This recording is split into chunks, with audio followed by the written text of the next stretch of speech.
नमस्कार मु मनोरमा महांती आईएमडी भुवनेश्वर पूरा ओडिशा राज्य ब्रिफिंग करछि जदि देखिबा गत 24 घंटार रेनफॉल रेकर्ड तेबे पूरा राज्य रे अधिकांश स्थान रे हल्का मध्यम वर्षा रेकर्ड हेतिबा सहित 60 टी जगह रे प्रबल वर्षा रेकर्ड करा जायछि 24 टी स्थान रे अति प्रबल वर्षा रेकर्ड करा जायछि एवं 5 टी स्थान रे अत्यंत प्रबल किंबा एक्सट्रीमली हेवी रेनफॉल रेकर्ड करा जायछि। सर्वाधिक वर्षा रेकर्ड करा जायछि बालेश्वर रे 246.6 millimetre extremely heavy rainfall record करा जायछि। इवन मयूरभंज रे मध्य एक्सट्रीमली हेवी रेनफॉल रेकर्ड करा जायछि।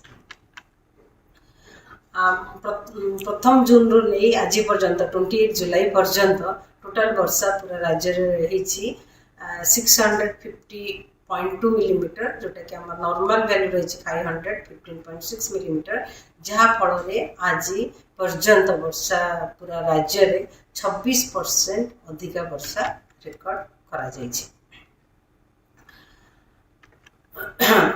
आमर उत्तर उपकूल ओडिशा संलग्न गांगेय पश्चिम बंग उपर थिबा गभीर अवपात गत 6 घंटा मध्य घंटा प्रति 12 किलोमीटर पर आवर रे पश्चिम उत्तर पश्चिम दिग को गति करथिला एवं यह आज 8:30 समय रे उत्तर अभ्यंतरण ओडिशा एवं संलग्न गांगेय पश्चिम बंग उपर केंद्रीभूत होतिला। यह बारिपदा ठारू 10 किलोमीटर दक्षिण पूर्व एवं बालेश्वर 40 किलोमीटर उत्तर पश्चिम रही। आगामी 24 घंटा मध्य यह उत्तर ओडिशा दक्षिण झारखंड एवं उत्तर छत्तीसगढ़ पश्चिम उत्तर छत्तीसगढ़ दे पश्चिम उत्तर पश्चिम दिग को गति करिवार संभावना रही। आगामी 24 घंटा मध्य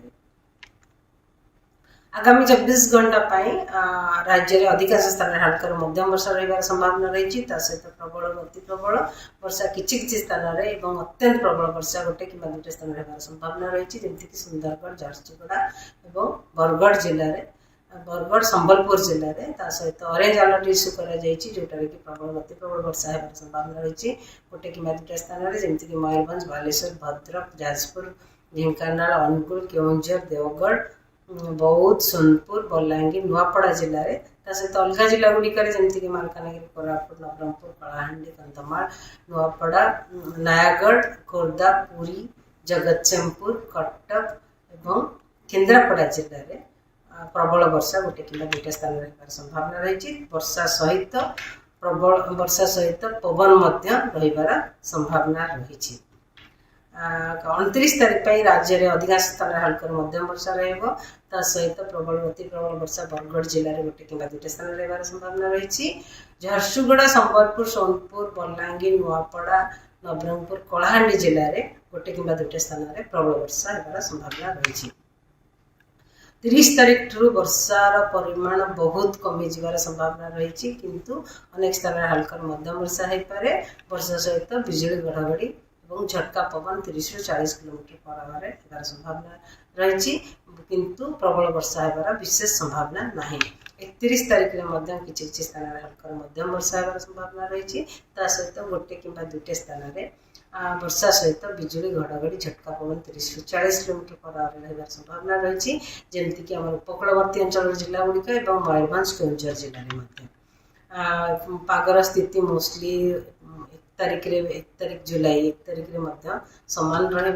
2 तारीख जुलाई आम राज्य किसी स्थान हल्का मध्यम वर्षा रही संभावना रही। वर्तमान 2 जुलाई वार्निंग किसी जारी करा जाई नहीं। 3 तारीख आम राज्य में अनेक स्थान हल्का मध्यम वर्षा होबार संभावना रही। मयूरभंज केउंझर सुंदरगढ़ जिले में गोटे कि दुटे स्थान में प्रबल वर्षा होबार संभावना रही।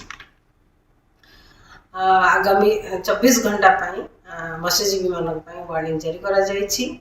मत्स्यजीवी मान को एडवाइस करा जायछि कि समुद्र भीतर को न जीवाई ओडिशा उपकूल दे आगामी 24 घंटा मध्य कारण समुद्र अशांत अत्यंत अशांत अधिक अशांत रही संभावना रही।